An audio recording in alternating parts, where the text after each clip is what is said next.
Transmisión King, esta es la transmisión anual de la Semana de la Educación patrocinada por la Universidad Brigham Young. Las familias constituyen la parte central del plan del Creador y estas comienzan con una cita, cortejo y el matrimonio. Los jóvenes adultos solteros de la iglesia se enfrentan a decisiones cruciales cuando buscan a la persona correcta con quien casarse. John Bideway, miembro de la Facultad de la Educación, trata algunos de estos retos, en especial para jóvenes adultos solteros. ¿Quién, cuándo y por qué nos casamos? Bienvenidos, me llamo John Bideway y hablaré sobre el tema especialmente para jóvenes adultos solteros con quién, cuándo y por qué casarse. Hace varios años me llamaron de la revista New Era para preguntarme si podía escribir un artículo para que lo publicaran. El ejemplar entero estaría dedicado al tema de la amistad. Me sentí halagado y les pregunté qué tema querían que tratara. Cuando me dijeron, me pregunté por qué habrían pensado que yo era el mejor candidato. El tema era, ¿por qué no tengo amigos? Hermano Bideway, usted fue el primero en el que pensamos. Así que si abren la New Era de junio del 98, encontrarán un artículo intitulado No tengo amigos, por John Bideway. Al escribir el artículo, me acordé de algo que me sucedió después de una conferencia de juventud. Un joven con lágrimas en los ojos me preguntó, ¿qué puedo hacer para obligar a la gente a quererme? Pensé por unos momentos y le dije, no creo que puedas hacer nada por esforzarte para que la gente, por forzar a la gente a quererte, pero sí puedes hacer algo por darte a querer. A veces, como adolescentes o como jóvenes adultos, nos concentramos en cosas que no podemos controlar. Algunos nos obsesionamos con los deportes al grado de que nuestro estado de ánimo depende de si nuestro equipo gana o pierde. Por ejemplo, he escuchado de personas que pasan la noche en vela porque su equipo perdió en las finales. Oiga, yo también quería que ganaran los Jazz, pero tuve que repetir, John, no puedes dejar que tus emociones se basen en algo que no puedes controlar. También me pregunté si Karl Malone alguna vez habrá pasado la noche en vela por mi desempeño en una charla fogonera. Lo dudo. Una de las cosas en la que piensan los jóvenes adultos es las citas y el matrimonio. Muchos jóvenes adultos se casan rápidamente. Otros se encuentran en el proceso más complicado. Quisiera dirigir mis palabras a los jóvenes para los que no ha sido fácil encontrar con quién casarse. Imagínese que está sentado ante las teclas de un magnífico piano. Las luces de la sala se reflejan en la superficie de la madera. Está usted situado cómodamente en un banquete. La partitura que tiene enfrente dice El matrimonio, un dúo. Durante la velada, los invitados se acercan al piano y perplejos preguntan, oiga, ¿por qué no toca esa pieza? Me gustaría, pero es en dúo. Necesito que alguien se siente a tocarla conmigo. Ah, es que usted no se está esforzando lo suficiente, le dicen. Usted se pregunta si podrá tocar todas las notas con solo 10 dedos. Unos minutos después, alguien más observa que usted está solo y pregunta, ¿por qué no está usted tocando esa pieza? Usted no entiende por qué no han notado que para tocarla necesita otro pianista, pero cortésmente contesta, realmente me encantaría, pero alguien tiene que sentarse y tocarla conmigo, no puedo tocarla solo. Ah, pues podría tocarla si tuviera más fe, dicen. ¿Más fe? ¿Tendrá más de 2 manos? ¿Tendría yo más de 2 manos si tuviera más fe? Y no le sorprende cuando un tercer observador le pregunta, ¿no va a tocar esa pieza? Me gustaría hacerlo, sé que debería, y estoy seguro de que la música es hermosa, pero alguien más con albedrío como el mío tiene que sentarse voluntariamente a mi lado y tocar. Ah, pues yo creo que usted es demasiado exigente, le dicen. Para muchas de las cosas que deseamos en la vida, simplemente decidimos lo que deseamos, nos fijamos metas, y tras trabajar lo obtenemos. Pero el matrimonio es diferente porque involucra a otra persona y eso lo cambia todo. Es como tratar de tocar a dúo con solo 2 manos. En resumen, el matrimonio quizás sea el único mandamiento que no se puede obedecer solo. El diezmo, santificar el día de reposo y guardar todos los demás mandamientos se puede hacer solo.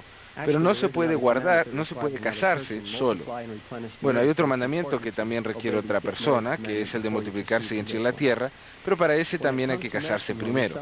Tocante al matrimonio, alguien más tiene que unirse voluntariamente a usted. El tener más fe, esforzarse más y no ser tan exigente no puede cambiar el albedrío de otra persona. Se desató una guerra cuando Satanás trató de destruir el albedrío. Y en la actualidad la libertad de elección es igualmente importante. Dios no puede obligar a nadie, y usted tampoco, a casarse con usted. Por eso es importante No desanimarse al buscar pareja. Solo recuerden que al acercarse al piano los invitados bien intencionados, que de hecho lo harán, debe usted conservar su sentido del humor. La verdad es que nunca se van, solo que siempre cambian las preguntas. Habrá quienes le dirán una vez que usted se case, ahora, ¿cuándo van a hacer un trío? El preocuparnos por lo que no podemos cambiar es una receta perfecta para la infelicidad. Haga lo mejor que pueda, pero no se obsesione por el hecho de ser soltero. Algunas personas no pueden dejar de pensar en eso. Piensan en el tema, hablan del tema, están obsesionados. Por ejemplo, alguien dice, oí que van a ampliar el zoológico. Ah, sí es, y yo sigo soltero. O, ¿sabía que van a cerrar la autopista? Sí, sí sabía, y no me he casado todavía. El problema con eso es que no es atractivo. A nadie le gusta juntarse con una persona que no puede pensar más que en sus propios desafíos o problemas, especialmente los cuales no tiene pleno control. Por otro lado, hay personas que siempre tienen entusiasmo, siempre tienen planeado una nueva aventura o algún proyecto nuevo. Parece que aman la vida y no se obsesionan con lo que no pueden controlar, sino al contrario, enfrentan lo que sí pueden controlar y viven la vida al máximo. ¿Y sabe qué? Estas personas son atractivas. Es divertido estar con ellas. Es contagiosa su confianza y su entusiasmo por la vida. Debido a sus esfuerzos constantes por mejorar y por tener un impacto en las vidas de otros, con el tiempo llegan a ser mejores, más interesantes y más atractivas. Mientras tanto, los que se concentran únicamente en lo que no pueden controlar, solo envejecen. Hace unos años mi esposa y yo visitamos la cárcel de Liberty, no como prisioneros, sino como turistas. Me sorprendió ver lo pequeño que era la celda. Me conmovió pensar en el profeta José Smith y en otros hombres obligados a pasar el invierno de 1839 en un lugar tan frío, oscuro y húmedo. Pregunté a una hermana misionera, ¿dónde estaban los servicios sanitarios? Ella respondió, los carceleros bajaban un cubo desde el techo. Me conmovió aún más pensar en esos hombres viviendo en un lugar tan apretado sin ninguna privacidad y con poca dignidad. Desde aquella visita a la cárcel de Liberty, nunca he podido leer del mismo modo las secciones 121, 122 y 123. Estoy agradecido porque ahora las palabras de la sección 123 son aún más poderosas para mí. Sección 123, versículo 17. Por tanto, mis queridos hermanos, hagamos con buen ánimo cuanta cosa esté a nuestro alcance, y entonces podremos permanecer tranquilos, con la más completa seguridad, para ver la salvación de Dios y que se revele su brazo. Noten que José no dijo, hagamos cuanta cosa esté a nuestro alcance, sino, hagamos con buen ánimo cuanta cosa esté a nuestro alcance. Aún bajo esas circunstancias, José amonestó a los santos a ser de buen ánimo. Noten también que José parecía decir, hagan lo que puedan hacer. Parte del mensaje de ese versículo, creo yo, es, no se enfoquen en lo que no pueden controlar, hagan lo que puedan y confíen en que el Señor se encargará de lo demás. Tocante a la cita, yo bromeaba con mis amigos solteros y les decía que usualmente me sentía más feliz, lleno de alegría y enamorado de la vida cuando no salía con nadie. Y eso no me parecía bien. ¿No se supone que salir en citas debe ser divertido? Pues bien, cuando salía en citas yo cometía ciertos errores. A veces lo que la persona pensaba de mí era tan importante que mi temperamento dependía de ello.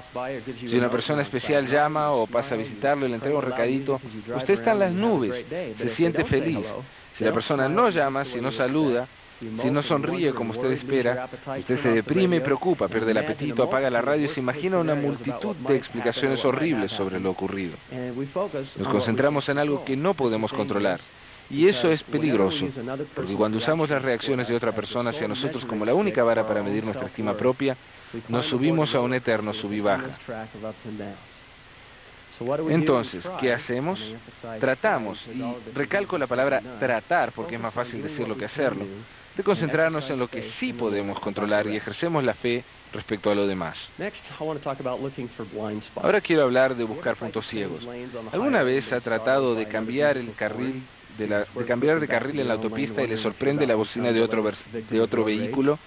Así que vira rápidamente a su propio carril. A mí me ha pasado. Aún con un espejo retrovisor y espejos laterales, hay ciertos lugares llamados puntos ciegos que no alcanzamos a ver al conducir.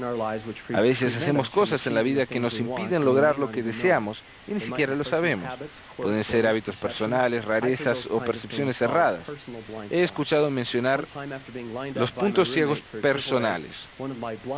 Una vez, después de salir de una cita triple organizada por un compañero, descubrí uno de mis puntos ciegos. El día después de la cita, la chica que salió conmigo le dijo a mi compañero que yo ponía tan fuerte el estéreo del auto que al llegar a la cabeza le dolía la cabeza. También pensó que yo no estaba interesado en ella porque cuando los 6 jugábamos un juego de mesa, empecé a hojear una revista. Él también me dijo que ella pensaba que yo no escuchaba bien. ¿Yo? no escuchar bien. Realmente no sabía qué decir. Lo miré y le dije, perdón, ¿me hablabas? Pero, ya, fuera de bromas, quedé aplastado. Yo no sabía que hacía todo eso. ¿Qué clase de tonto haría eso? Pues yo. Lo bueno es que tuvo el valor de mencionarme esas cosas porque yo no las veía. No las habría descubierto por mi propia cuenta. Así que la siguiente vez que salí en una cita, bajé el volumen de mis parlantes, guardé todas mis revistas de autos y traté de mantener la boca cerrada y los ojos y los oídos abiertos. Estoy agradecido con los que me aman lo suficiente para mencionar mis puntos ciegos. No es agradable, pero una vez que le señalan sus puntos ciegos, puede hacer algo por cambiarlos. De repente, los puntos ciegos se convierten en algo que puede ver y cambiar. A veces solo se necesita ser un poco más observador. El presidente Spencer W. Kimball aconsejó lo siguiente: haga un inventario detenido de sus hábitos, su vocabulario, su apariencia, su peso y sus excentricidades. Tome cada uno y analícelo. ¿Qué le agrada de los demás? ¿Qué características le agradan a los demás? ¿Son sus vestidos demasiado cortos, largos, reveladores o anticuados? ¿Su peso aleja a posibles pretendientes? ¿Se ríe en forma escandalosa? Me encanta eso. ¿Es demasiado egoísta? ¿Se interesa solo en lo suyo o se proyecta en la vida de los demás? ¿Qué hace para volverse atractivo? ¿Hace demasiado o no hace suficiente? ¿Demasiado maquillaje o no lo suficiente? ¿Es escrupulosamente limpio? ¿Cuáles son sus excentricidades si las tiene? Creo que casi todos las tenemos, y si es así, póngase a trabajar, clasifíquelas, péselas, contrólelas y elimínelas una por otra. Esa es la cita del presidente Kimball. Todos contamos con buenos líderes en los que confiamos y a los que amamos. Alguna vez, si piensa que tiene un punto ciego, haga acopio de valor y pida la ayuda de uno de ellos. Tal vez podrá decir, si alguna vez nota que hago algo que me dificulta el éxito, ¿podría indicármelo? De nuevo, es más fácil decirlo que hacerlo. A veces es muy difícil aceptar nuestros errores, pero yo soy mejor ahora por haberlo hecho y alguien me amó lo suficiente para señalarme las cosas que yo podía cambiar. Hablemos por un momento acerca de la persona con la que nos casamos. El elder Bruce C. Hafen, dirigiéndose al alumnado de lo que antes fue Rick's College, dijo: no salgan en citas con una persona con la que nunca se casarían. Si se enamoran de alguien con quien no deberían casarse, no pueden esperar que el Señor les guíe hacia otra persona si ya están comprometidos emocionalmente. ¿Por qué no pueden salir con una persona con la que no deberían casarse? Pues por un lado es una pérdida de tiempo para ambos. Y segundo, podría herir los sentimientos de alguien. Pero hay una tercera razón importante. Veamos de nuevo la cita. Si se enamora de alguien con quien no debe casarse. ¿Se dieron cuenta? O sea que es posible enamorarse de alguien con quien no deban casarse. Absolutamente. Así que tengan cuidado con quien salen, porque se casan con quien salen. Es difícil definir la experiencia del enamoramiento. Casi todo lo que sabemos al respecto es lo que hemos aprendido en la televisión, en las canciones de la radio o en las películas. Qué buena fuente de información para gobernar nuestra vida. Conocen a alguien y si de repente escuchan música, te has enamorado. Y Hollywood promueve otra falacia que da miedo. El sentimiento de estar enamorado es una señal, es el destino, es Cupido, es el cosmos que le dice a uno que se ha topado con la persona correcta. No es así, dice el elder Hafen. Uno se puede enamorar de alguien con quien no deba casarse. Claro que esto no significa que no deba darle una oportunidad a la amistad. Tal vez se necesitan varias citas para averiguar si la relación tiene potencial o no. Pero el punto es, si está seguro que no va a funcionar, la alternativa más bondadosa es dejar de salir con esa persona. El hermano M. Gaiwan Wells habló del tema en un excelente artículo de la revista Ensign de junio de 1982. Él dijo: se siente agradable invertir en una relación, interesarse, querer compartir, querer dar. Si su relación se siente gozosa y saludable, si ambos sienten la aprobación del Señor de su decisión de casarse, entonces la relación funciona y se casan. Si no funciona, no se casan. No existe una tercera alternativa. Sin embargo, muchas personas suponen que sí existe una tercera alternativa y tratan de sostener la relación cuando ésta ya murió. En mis llamamientos de la iglesia y en mi profesión como psicólogo clínico, he trabajado con personas que no pueden aceptar el rompimiento como parte saludable del proceso de selección del cortejo, sino que piensan que es un tiempo para castigarse, para sentirse heridas o incluso para tratar de herir a otras personas. A veces es mejor no casarse con cierta persona porque los dos serían más felices casados con alguien más. Es así de sencillo. Tal vez han formado una relación por la razón equivocada, pero aun cuando la razón sea correcta, es posible que la relación no tenga esa chispa que impulsa a los dos hacia el matrimonio. En tales casos, el dar por terminada la relación es a menudo la mejor alternativa. Eso dijo el hermano Wells. Para muchos de nosotros, el ciclo de salir en citas es como una lavadora de ropa descompuesta. Pasa por el ciclo de remojo, de lavado, tal vez una pausa para el suavizante, pero nunca llega al ciclo de enjuague. Es parte del proceso y a veces no es muy divertido. ¿Cómo saben cuándo deben terminar la relación? El artículo del hermano Gowen menciona algunas señales de peligro y ha agregado algunas mías que nos indican que la relación tiene problemas. Comienza a sentirse obligado. Lo que uno quiere hacer libremente por la otra persona se convierte en una obligación. Y esto pasa en un cortejo ya serio. Si la gente me preguntaba, ¿está saliendo usted en serio? Yo contestaba, las chicas con las que salgo no, siempre se ríen. Las chicas con las que salgo siempre se ríen. Después, empiezan a probarse uno a otro. Si me quiere, hará lo que yo quiero. O si ella realmente me quiere, le dará gusto acompañarme. Otra, sienten que no pueden comunicarse en el mismo nivel. Lo que es emocionante o interesante para usted no lo es para su novio. No se siente realizado cuando conversan o comparten experiencias. Algunas parejas cuando llegan a este punto sustituyen el afecto físico por la falta de intimidad emocional. Saben besar pero no comunicarse. Otra, se siente solo y piensa en otras personas. Empieza a soñar despierto sobre otras cosas que podría estar haciendo u otras personas con las que podría salir. Aunque estén juntos, se sienten solos. Otra más. Siente que usted es la última prioridad. El nivel de compromiso de la otra persona con la relación difiere del suyo. Siente que usted es una interrupción para la otra persona. El matrimonio ocupa un lugar muy debajo en la lista de prioridades de la otra persona. Les cuento de Johnny, un buen estudiante, un ex misionero con futuro, pero todavía soltero. Bueno, permítame relatarles la ocasión en que me dejaron.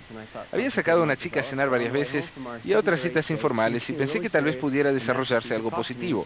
Pero camino a casa, después de la séptima o octava salida, se puso muy seria y me pidió que habláramos unos momentos. Entramos a su apartamento, nos sentamos en el sofá y me di cuenta que la situación era incómoda para ella. Creo que eso me gustó un poco. Y aunque me estaba diciendo que yo no le atraía de esa forma, me sentí agradecido. La respeté por estar dispuesta y ser sincera y por decirme frente que quería que fuéramos amigos. Hablamos por unos 2 minutos más y después me fui. Sobreviví la desilusión. Bueno, como que no canto muy bien, pero ¿fue divertido? Para nada. De hecho, me dolió un poco. Allí estaba yo, interrumpido otra vez a la mitad del ciclo y con un bulto de ropa enjabonada. Sin embargo, prefiero que ocurra de esa manera y no con un método más común pero menos directo. Que sus compañeras de cuarto repetidamente me digan que no está en casa, o que ella me diga en repetidas ocasiones que estaba ocupada cuando yo llamaba, o que me dijera que otra chica me quedaría bien. Eso me lo han dicho en varias ocasiones. O algún otro modo, no muy sincero, dándole vueltas al asunto y prolongando el dolor. A veces sabemos que debemos cortar la relación, pero nos da miedo. Quizás hasta pensamos, pero no quiero lastimar a la persona. Pues bien, jóvenes adultos, esta es una de las duras realidades de las citas del cortejo. A veces el continuar con una relación ya muerta nos hace pensar que solo tenemos la opción de lastimar o de no lastimar. Es posible que las únicas alternativas que tengan sea lastimar un poco o lastimar mucho. Y entre más tiempo prolonguen una relación que no va a funcionar, más lastimarán. Entonces el consejo del Elder Hafen, aunque nos parezca duro al principio, realmente se basa en la bondad. Cuidado con las expresiones de afecto. Recuerden, un beso es un compromiso. Algunos jóvenes adultos pueden considerar las expresiones de afecto como una diversión inocente. Tal vez piensen que no tiene nada de malo besar como actividad recreativa. Pero esas expresiones de afecto son poderosas y sagradas y comunican un alto nivel de compromiso. Por eso debemos tener cuidado. El Elder Bruce Hafen aconsejó: siempre sean emocionalmente correctos en la forma de expresar su afecto. A veces no se tiene el debido cuidado con respecto a cuándo, cómo y a quién se expresan los sentimientos de afecto. Cuando cualquiera de ustedes, hombres o mujeres, se les dé la entrada en el corazón de un joven o de una joven a quien estarán en terreno santo. En tales circunstancias deben ser honrados y correctos consigo mismos con respecto al amor y a la expresión de sus símbolos. Eso dijo el Elder Hafen. Algunos jóvenes quizás se aferran a la mentalidad de la conquista. No es difícil ver dónde lo han aprendido. Si ven a un grupo de jóvenes en un programa de televisión, notarán que cuando uno de ellos regresa de una cita, todos quieren saber qué pasó con relación al afecto físico. No preguntan, ¿cómo es ella? ¿De qué hablaron? Ni ¿te cayó bien? Desgraciadamente, muchos de los medios de difusión de hoy han convertido las citas en un concurso y los besos en puntos. Esas expresiones de afecto están íntimamente ligados a nuestros sentimientos y es cruel e indispensable tratar tan a la ligera las expresiones de afecto. El presidente Thomas S. Monson advirtió: hombres, no hagan llorar a las mujeres, porque Dios les hará responsables de ello. Siempre es ver que las chicas anotan esa cita cuando él la menciona para usarla después, ¿no? Todo adulto joven que esté poniendo atención ya ha escuchado muchos discursos sobre la ley de castidad. Escuchamos en seminario, lo leemos en Para la Fortaleza de la Juventud. Incluso hemos escuchado a los apóstoles y profetas hablar poderosamente sobre el tema. Un indicador de la espiritualidad de la persona que usted corteja es su respeto a la ley de castidad y su conducta respecto a las expresiones de afecto. La actitud antes del matrimonio le dará una idea de la actitud que tendrá después del matrimonio. El elder Hugh Pinnock enseñó: los hombres y las mujeres que no tengan un sano respeto por los reglamentos durante las salidas en citas, a menudo seguirán rompiendo las reglas después de decir sí ante el altar. Esa es la cita del elder Pinnock. Nuestros líderes nos han pedido que tengamos cuidado con las expresiones de afecto, no porque sean malas, sino porque son buenas. De efecto, la única palabra que parece describirlas debidamente es sagrada. Cuando la relación se vuelve demasiado física, se hace más difícil saber si le interesa a la persona o si simplemente ha desarrollado vínculos emocionales al expresar afecto. Una buena manera de saber si las cosas son demasiado físicas es acordar no tocarse por 1 o 2 semanas. Vean si realmente disfrutan de la compañía de su pareja o si están cometiendo el error de suplir la falta de intimidad emocional con la intimidad física. El hermano Gawan Wells explicó: la atracción física que siente una pareja puede ocultar una incapacidad de comunicarse. Algunas parejas quizás sepan besar sin saber cómo conversar. Dependen del aspecto físico de la relación para evitar el desarrollo del cariño y la comunicación. Y hasta ahí la cita del hermano Wells. Se siente maravilloso darle un abrazo a una persona y sentirse físicamente cerca de ella, pero esos sentimientos son muy potentes y pueden causar mucho dolor si no se manejan correctamente. Así que les sugiero que mejor sean conservadores en lo que tiene que ver con el afecto físico, por varias razones. Primero, el Señor nos ha pedido muchas veces que refrenemos nuestras pasiones. Segundo, cuando se tiene cuidado de no compartir demasiado afecto, se puede pensar más claramente acerca de la relación y tomar mejores decisiones respecto al futuro. Tercero, si la relación termina, el dolor y la pena serán menores si fueron conservadores en sus expresiones de afectos. Recuerden además que es un mundo pequeño, especialmente en la iglesia. Es muy probable que vuelvan a ver a esta persona, quizás hasta en sus futuras asignaciones de la iglesia, y es mejor no sentir pena o vergüenza al estar en su presencia. Los besos y otras expresiones de afecto envían poderosos mensajes. Así que asegúrense de que sus hechos concuerden con las pautas del folleto para la fortaleza de la juventud. De otra manera, es deshonesto y dañino. Hace 2000 años, las acciones de otra persona tampoco concordaron con sus palabras. Escuchen la punzante reprimenda. Judas, ¿con un beso entregas al Hijo del Hombre? Judas usó un símbolo de afecto como herramienta de traición. Nuestros hechos tampoco deben traicionar nuestras verdaderas intenciones. Entonces, ¿qué hace cuando regresa a casa después de una cita?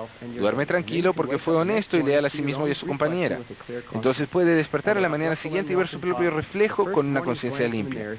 El elder Russell M. Nelson enseñó: por la mañana la primera mirada en el espejo no puede reflejar gozo si existe un recuerdo de errores cometidos la noche anterior. Hasta ahí la cita del elder Nelson. A veces seguimos saliendo con alguien que tiene muchos problemas. Quizá pensemos: yo puedo ayudar a esta persona. Y aunque es un deseo muy noble, debemos recordar que nos estamos preparando para tomar la decisión más importante que jamás tomaremos, con consecuencias eternas. El elder Mark E. Peterson enseñó: en los mejores matrimonios surgen suficientes dificultades para convencernos de llevar al altar la menor cantidad de problemas posibles.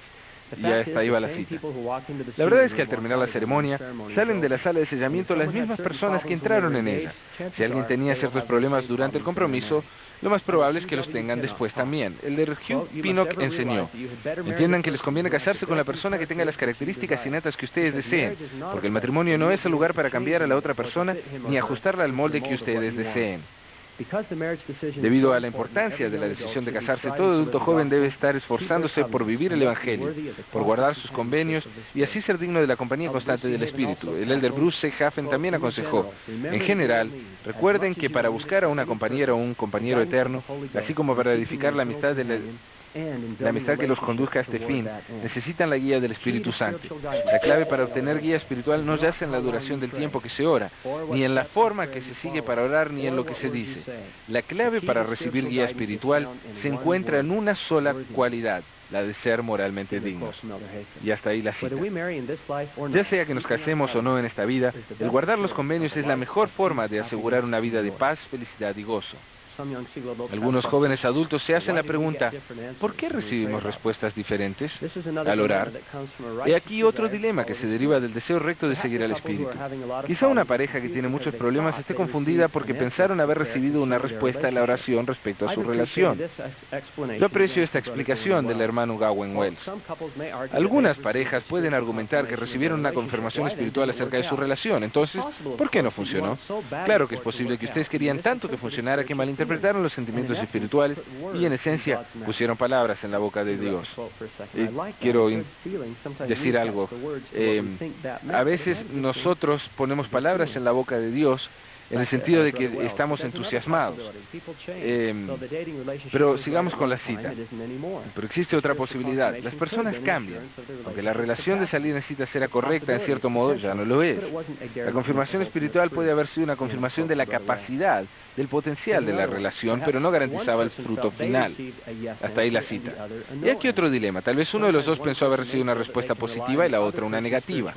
A veces la persona siente que puede depender de la espiritualidad de la otra persona y que debe aceptar cualquier respuesta que recibe otra persona. El elder Dallin H. Oaks enseñó, he escuchado casos en que un joven le dice a una joven que ella debe casarse con él porque él recibió una revelación de que ella debía ser su compañera eterna.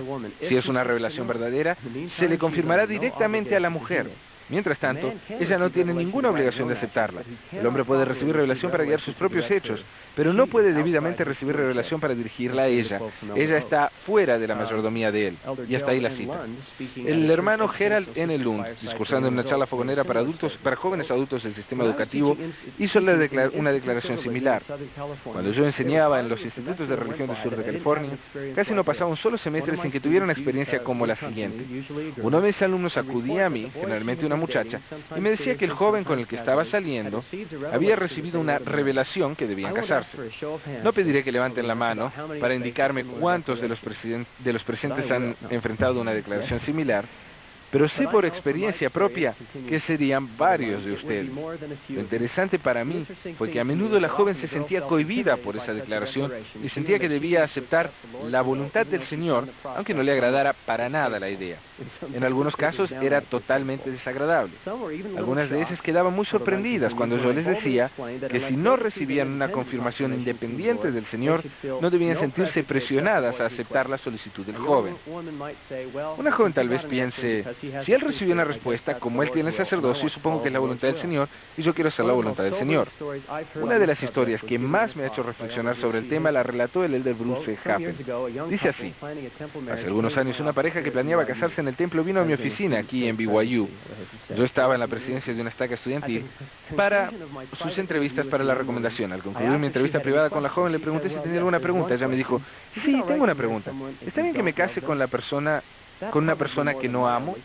Eso me dejó perplejo, ya que estaba planeando sellarse en el templo en unos días. Hablamos un poco más y ella me relató la historia de su cortejo. Después de ayunar y orar, ella no había podido sentir que debía casarse con este joven. Entonces él le dijo que sentía que el matrimonio tenía la aprobación del Señor. Ella me dijo que era una conversión reciente a la iglesia y que sentía un gran respeto por el sacerdocio. Entonces dijo, los dos decidimos que debido a que él poseía el sacerdocio tenía la autoridad para recibir la respuesta correcta a mi oración. Y ahora estoy dispuesta a casarme con él si eso es lo que debo hacer, pero con toda sinceridad debo admitir que no lo amo. Ese fue un momento muy difícil para mí, pero sentí que debía hablar con el joven a solas y lo hice. Traté de explicarle que según mi entendimiento de las enseñanzas de la iglesia, él no tenía ninguna autoridad del sacerdocio sobre esta chica, aunque la amara mucho. Le pregunté si conocía los verdaderos sentimientos de ella. Después les indiqué que quizá deberían conversar un poco para estar seguros de lo que hacían. Hasta donde sé, no se casaron. Esta experiencia me dejó preguntándome cómo un miembro inteligente de la iglesia podía confundirse tanto con respecto a la autoridad del sacerdocio. Y hasta ahí la cita del elder Happen. Quizás sea este un buen momento para expresar un pequeño pensamiento. Si realmente no quieren casarse con alguien, lo más probable es que no deban hacerlo. Tal vez quieran tomar apunte de esta idea. Bueno, ¿y qué pasa si no recibo una respuesta? A veces el no recibir una respuesta es una respuesta. Nuestro esfuerzo por hacer lo correcto, tal vez digamos, haré lo que sea, solo dígame lo que tengo que hacer. Eso es un deseo justo, pero es un poco como decirle a la chimenea, dame calor y después te daré leños. Se tiene que poner el esfuerzo antes de recibir el beneficio.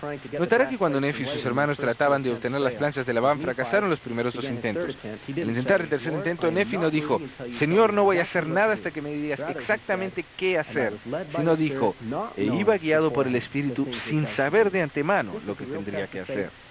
Esa fue una verdadera prueba de fe. Nefi siguió adelante sin saber con certeza lo que ocurriría. El elder Marion G. Romney enseñó, aunque el Señor nos ayude, ya sean maneras imperceptibles o espectaculares, solo lo hace cuando nosotros mismos hacemos un esfuerzo de nuestra parte. Tal vez sea más común recibir la ausencia de una respuesta negativa para recibir una respuesta positiva. El elder John H. Groberg enseñó, en el pasado he tratado de averiguar si debía entrar en los negocios o la enseñanza o las artes u otra cosa. Al comenzar a proceder por un sendero, habiendo estudiado lo posible al respecto, si esa decisión era la incorrecta o me llevaba por el sendero incorrecto, no necesariamente un sendero inicuo, sino uno que no era el indicado para mí, sin falta el Señor siempre me lo hacía saber. Por allí no vayas por ese camino, no es el indicado para ti. Por otra parte, tal vez había 2 o 3 senderos que podía tomar. Cualquiera de ellos habría sido el correcto y me habría llevado al área general que me daría la experiencia y los medios para cumplir la misión que el Señor tenía en mente para mí.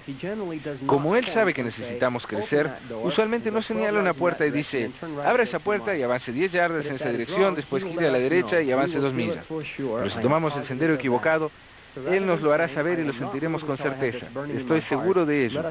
Entonces, en lugar de decir, no haré nada hasta sentir el ardor en el pecho, cambiémoslo y digamos, seguiré adelante a menos que sienta que voy mal, y si voy mal no lo haré. Al eliminar todos los senderos incorrectos, rápidamente se encontrará en el sendero correcto yendo en la dirección correcta y entonces puede recibir la certeza, sí, voy en la dirección correcta. Estoy haciendo lo que mi Padre Celestial desea de mí, porque no estoy haciendo las cosas que no quiere que haga. Y eso lo pueden saber con certeza, es parte del proceso de crecimiento y parte de lograr lo que nuestro Padre Celestial desea para nosotros. Eso dijo el elder Grover. El Señor le dijo a Oliver Cowdery que lo estudiara en la mente antes de tomar una decisión. Supongo que tenemos que prepararnos bien y después actuar lo mejor que sepamos. Una vez comprometidos a un curso de acción, es más probable que recibamos la guía que deseamos. El hermano Joseph Fielding McConkie habló de una joven que tuvo que tomar una decisión a fin de recibir una respuesta. Dijo así, una jovencita recibió una propuesta matrimonial de un excelente joven que la cortejaba. Sintiéndose incierta, buscó el consejo de su obispo.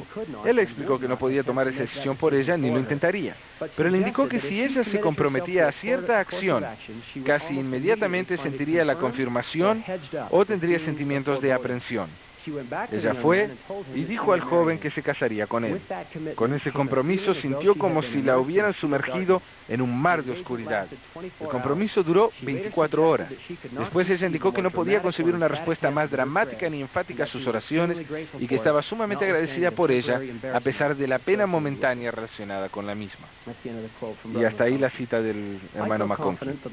Tengo plena confianza en que el Señor no nos abandonará al tomar esa decisión tan importante y podemos esperar recibir guía, aunque no lo reconozcamos en el momento. También he aprendido que cuando ponemos nuestro mejor esfuerzo, el Señor lo honrará. El presidente Brigham Young enseñó esto.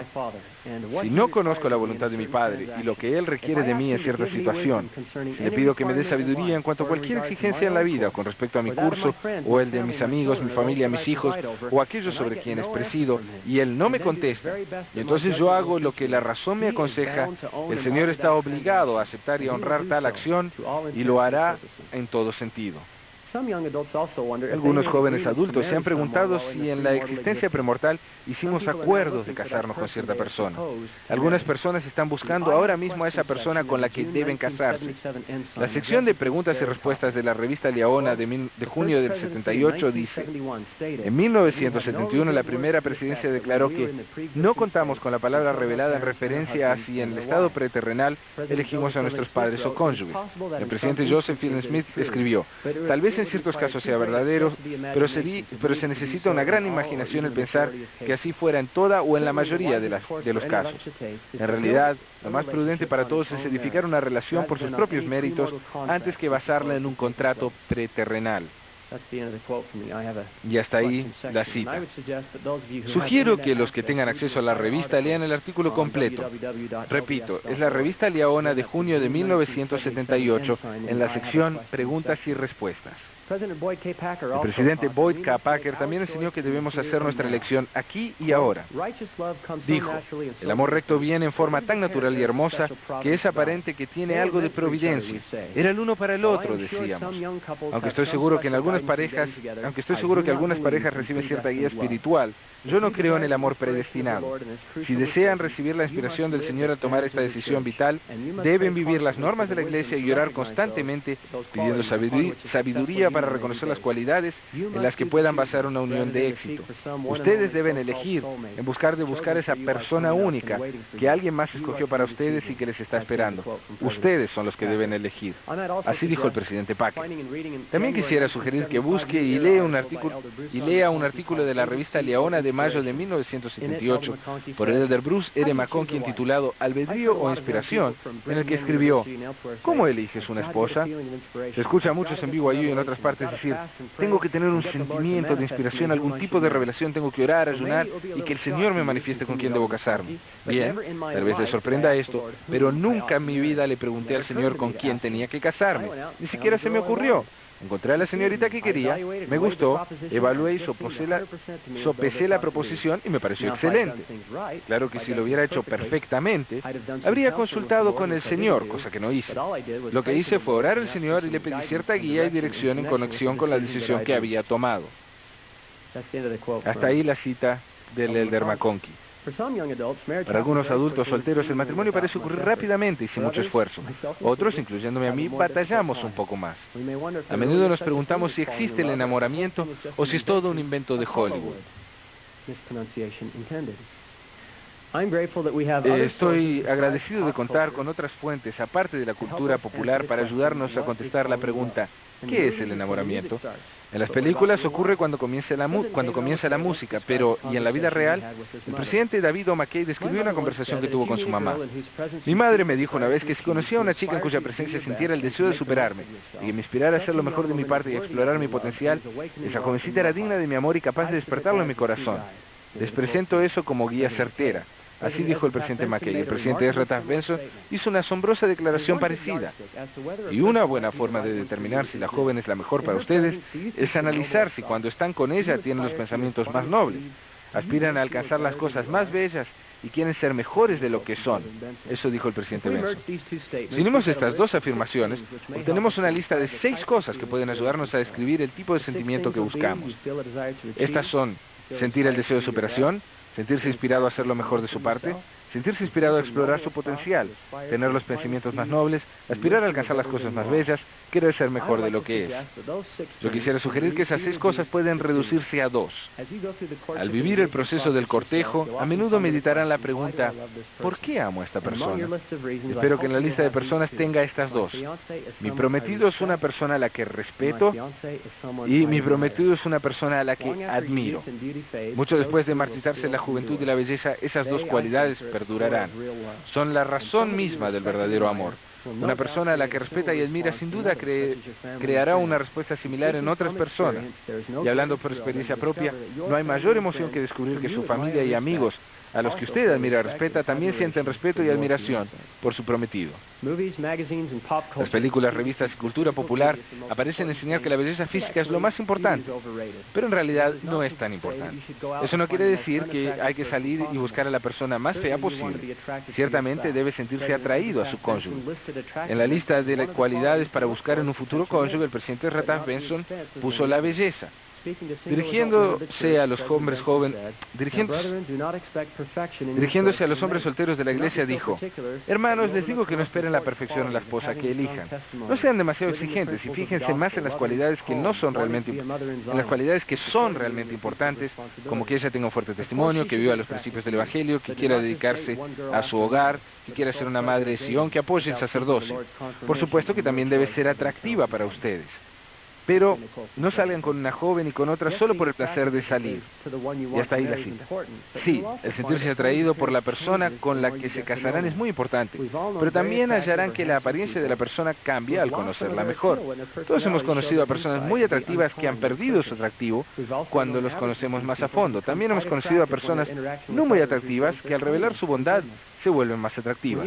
Cuando realmente ama a la persona por lo que es, esa persona será atractiva para siempre. Me han conmovido estas palabras del presidente Gordon B. Hinckley. ¿Puedo hablarles de algo personal por un momento? La otra noche yo estaba sentado del otro lado de la mesa de mi esposa. Fue hace 55 años que nos hallamos en el templo de Salt Lake. La rodeaba el maravilloso aire de la juventud, era hermosa y yo quedé cautivado. Ahora por más de medio siglo hemos recorrido juntos las tormentas y los días asoleados. Hoy ni ella ni yo somos tan altos como un día fuimos. Al mirarla al otro lado de la mesa, noté unas arrugas en su rostro y en sus manos. ¿Pero son menos hermosos que antes? No. Son más hermosos. Esas arrugas tienen su propia belleza e inherente en su misma presencia hay algo que afirma la fortaleza y la integridad y un amor más profundo y sosegado que antes.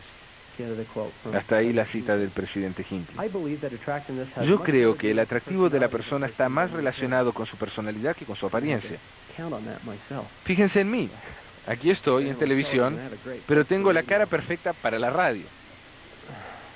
Una vez que esté casado y experimente los altibajos de la vida, verá lo poco que importa la apariencia para tener un matrimonio feliz. Por otro lado, un temperamento feliz hará que su cónyuge sea más hermoso que nunca. Entonces, cásese con alguien que les atraiga, pero asegúrese de que el premio interior concuerde con la envoltura exterior. Espero que la respuesta a la siguiente pregunta sea obvia. ¿Por qué es tan importante el matrimonio? ¿Por qué nos casamos? Bueno, Doctrina y Convenios dice, en la gloria celestial hay 3 cielos sagrados, y para alcanzar el más alto, el hombre tiene que entrar en este orden del sacerdocio, es decir, en el nuevo y sempiterno convenio del matrimonio, y si no lo hace, no puede alcanzarlo. Podrá entrar en el otro, pero ese es el límite de su reino, no puede tener progenie. Eso en la sección 131. Ya que el matrimonio es tan importante, una pregunta relacionada podría ser, ¿por qué es tan urgente? ¿Por qué la gente siempre me dice, oye, ¿cuándo te casas? Cuando yo era un joven adulto quería casarme. Sin embargo, no quería que fuera demasiado obvio porque no se ve bien. Pero me fue difícil. Por alguna razón, cuando las jóvenes me miraban a la cara, querían irse a la misión. Querían un pasaporte para largarse del país. Tal vez no me crean, pero podría darles los nombres de ellas.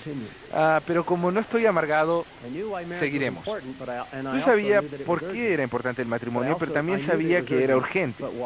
¿Pero por qué? Estas son algunas de las razones en las que pensé. ¿Cuándo nos casamos? ¿Por qué es urgente el matrimonio? 1. La posibilidad de la transgresión moral, más tiempo expuestos a la tentación a la carne y a los deseos de la carne. Número 2. El importante conocimiento y desarrollo necesarios para llegar a ser más semejantes a Dios puede adquirirse mejor en un entorno familiar como padre, madre y cónyuge. Número 3. El matrimonio es una ordenanza y hay cierta urgencia para que recibamos esas ordenanzas que nos permitirán llegar al reino celestial. Número 4. Entre más tiempo siga uno soltero, menos candidatos habrá disponibles en nuestra propiedad. Eso siempre me producía insomnio. 5. El reloj biológico sigue su marcha para los hombres y las mujeres. 6. Es una mejor forma de vida. Esa última razón es mi favorita, porque sé que es verdad, es una mejor forma de vivir. El presidente Spencer W. Kimball enseñó, aunque la vida matrimonial es difícil y es común encontrar en ella parejas discordantes y frustradas, la felicidad duradera es posible y el matrimonio puede resultar en un éxtasis más exultante de lo que la mente puede imaginar, así dijo el presidente Kimball. Para la mayoría de los jóvenes adultos solteros y para la mayoría de las personas, la vida no se desenvuelve exactamente como quieren. La vida nos avienta giros y curvas que no podemos prever, y eso es lo que hace que la vida sea una maravillosa aventura. Elder Hafen enseñó, tal vez el tiempo de su matrimonio no llegue sino hasta el otoño de su vida, y entonces será doblemente valioso porque habrán esperado mucho. Aun si el matrimonio no se verifica en esta vida, las promesas del amor eterno siguen vigentes en el recuento del tiempo del Señor, si tan solo son fieles. Eso enseñó el Elder Hafen. El proverbio nos dice que nos fiemos en el Señor de todo corazón y que no nos apoyemos en nuestra propia prudencia. Parte de fiarnos del Señor de todo corazón es confiar en el tiempo de Él. En Doctrina y Convenios 111:11 dice, por tanto, sed prudentes como la serpiente y al mismo tiempo sin pecado. y yo dispondré de todas las cosas para vuestro bienestar en cuanto podáis recibirlas. Dicen que es difícil cuando nos quedamos sin novia. Hay una canción que dice eso. A veces nos preguntamos por qué tenemos que vivir esa experiencia. Nos preguntamos cuál será el propósito de experimentar ese dolor en el corazón. Quizá hasta pongamos en tela de juicio nuestra propia valía. El elder Orson F. Whitney enseñó: ningún dolor que padezcamos, ninguna prueba por la que pasemos es en vano. Todo lo que sufrimos y todo lo que soportamos, sobre todo cuando lo hacemos pacientemente, edifica nuestro carácter, nos purifica el corazón, nos magnifica el alma y nos hace más sensibles y más caritativos, más dignos de ser llamados hijos de Dios. Ahí acaba la cita. Tal vez sea de utilidad recordar que el Salvador mismo se sintió rechazado por las personas que Él amaba y quería bendecir. Si usted ha sufrido un rompimiento difícil, quizá le ayude a recordar estas palabras que dijo un sumo consejero en un barrio estudiantil. Él dijo: tal vez la persona equivocada sea la mejor persona para guiarles hacia la persona correcta. También les sugiero que lean un artículo excelente que está en la Ensign de julio de 1982. Esto se puede encontrar para los que leen inglés en el sitio de la iglesia. Recuerden también que su deseo de casarse y tener una familia es un deseo recto. El hecho de que usted desee casarse puede ser más importante de lo que comprenda. Escuche esta historia del presidente Boyd K. Packer. Hace algunos años, el presidente de una estaca estudiantil me pidió que conversara con una joven pareja.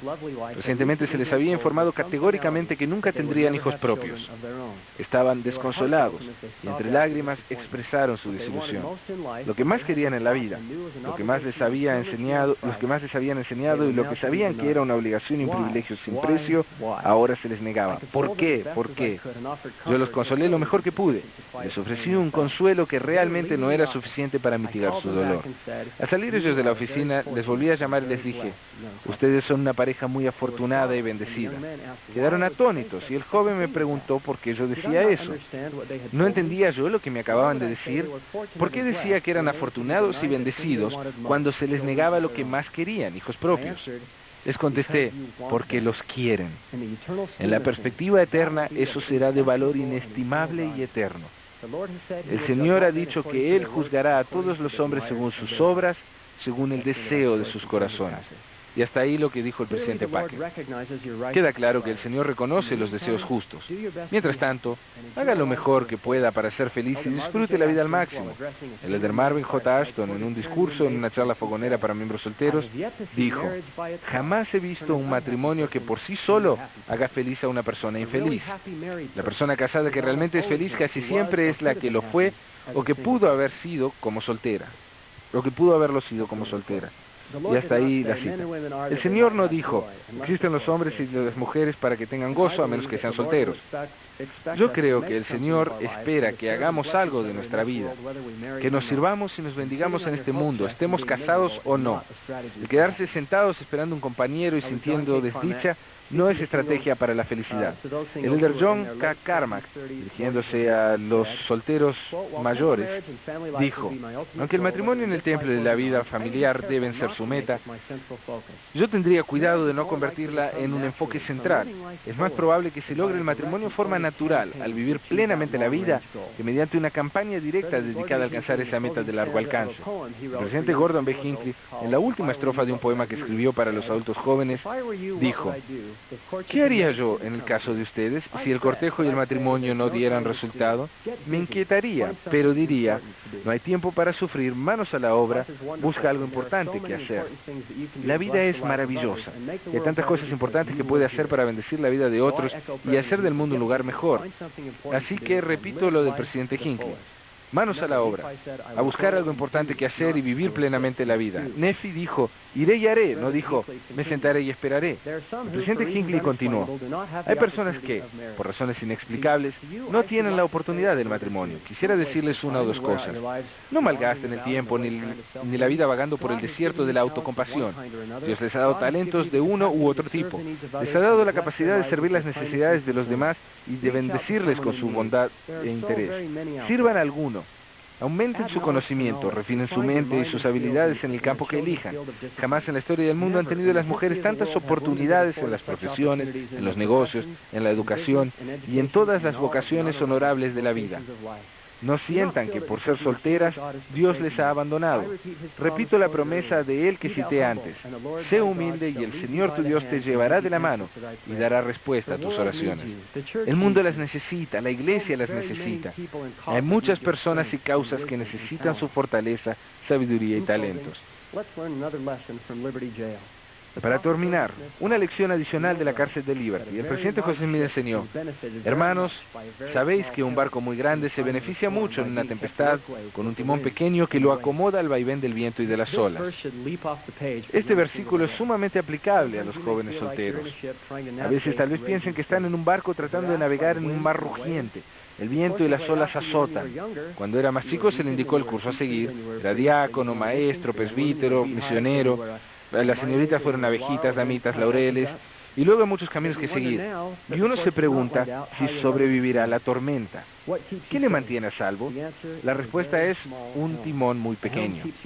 El timón le ayuda a mantener el rumbo. El timón implica que tiene un destino y un propósito. Implica que se sabe a dónde va y que tiene una razón para estar en el mar. Si no tiene un rumbo, si no tiene plan, flotará sin rumbo, azotado por todo viento.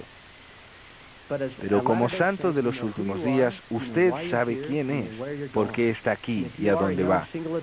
Si usted, un adulto soltero joven, no sabe bien qué hacer enseguida, sugiero que mantenga una estrecha comunicación con su obispo presidente de rama. Dígale que está ansioso de participar y de servir. También participe en el programa de instituto. Los líderes de la iglesia han instado a todos los jóvenes adultos de 18 a 30 años a participar en el instituto local, ya sea que asistan o no a la universidad. Rodéese de personas buenas que también estén ansiosas de aprender y de vivir el Evangelio. Tome la decisión de siempre ser activo en la iglesia, de guardar sus convenios y estar anhelosamente consagrado a cosas buenas. Ese es el timón, el destino y el propósito que lo mantendrá acomodado al vaivén del viento y las olas. Como persona soltera, algunas personas piensan que haciéndole varias preguntas bien elaboradas podrán averiguar cuál es exactamente el problema de usted, aunque ustedes han estado ayunando y orando, meditando y preocupándose por años. Cuando las personas se acerquen al piano y hagan suposiciones descuidadas, tenga cuidado, no se amargue, solo recuerde que usted y el Señor conocen la verdad. Así que ponga la pieza del matrimonio a un lado, pero a su alcance, y toque lo que pueda tocar y siga haciendo la lucha. Los pianos silenciosos no atraen a la gente. Hay muchas cosas en la vida que a primera vista no tienen sentido. Conozco una mujer adulta soltera a la que admiro y respeto mucho. Ella me dijo que si la oración y el ayuno y la asistencia al templo fuera todo lo requerido para encontrar un marido, tendría toda una cola de nefis a su puerta. A veces pueden hacer todo lo que deben y no recibir la bendición deseada. Nefis hizo todo lo que debía sin murmurar y sin embargo recibió un trato horrible por parte de sus hermanos. Abinadí tuvo una muerte espantosa a pesar de haber cumplido con lo que se le pidió. Y Jesús vivió una vida perfecta y padeció más de lo que puede sufrir el hombre. Hay incontables ejemplos más, pero baste decir que el vivir bien no necesariamente significa vivir fácil. Me han impresionado las palabras de este poema. Mi vida es un tejido entre el Señor y yo. No puedo escoger los colores que Él labra sin descanso. Solo cuando el telar quede quieto y las lanzaderas dejen de volar, Dios desenrollará la tela y el por qué va a explicar. Los hilos oscuros son tan necesarios en las manos del tejedor como los hilos de oro y plata en el diseño de mi Señor. Solteros o casados, lo que todos realmente buscamos es la paz, el sentimiento de que estamos haciendo lo mejor posible con lo que tenemos, el sentimiento de que al enfrentarnos a Dios, Él conocerá los deseos de nuestro corazón, el saber que algún día Dios explicará el porqué. Para encontrar la verdadera paz debemos acudir al príncipe de paz. Jesús enseñó: la paz os dejo, mi paz os doy, yo no os la doy como el mundo la da, no se turbe vuestro corazón, ni tenga miedo. Yo había leído muchas veces ese versículo y nunca lo había considerado un mandamiento hasta que escuché un discurso del elder Jeffrey R. Holland. Hablando de este pasaje, dijo: les propongo que quizás sea este uno de los mandamientos del Señor que más universalmente se desobedezca, aún en el corazón de los santos fieles. Estoy convencido de que ninguno puede apreciar cuánto hiere el corazón amoroso del Salvador del mundo cuando ve que su pueblo no siente confianza en el cuidado de Él, ni en la seguridad de sus manos, ni confía en sus mandamientos. Lo importante es que sí podemos confiar en Él. Así que hagan lo que puedan y hallen paz en el Señor. Estoy agradecido por la Iglesia de Jesucristo de los Santos de los Últimos Días, por el plan de salvación que nos enseña la importancia del matrimonio y la familia.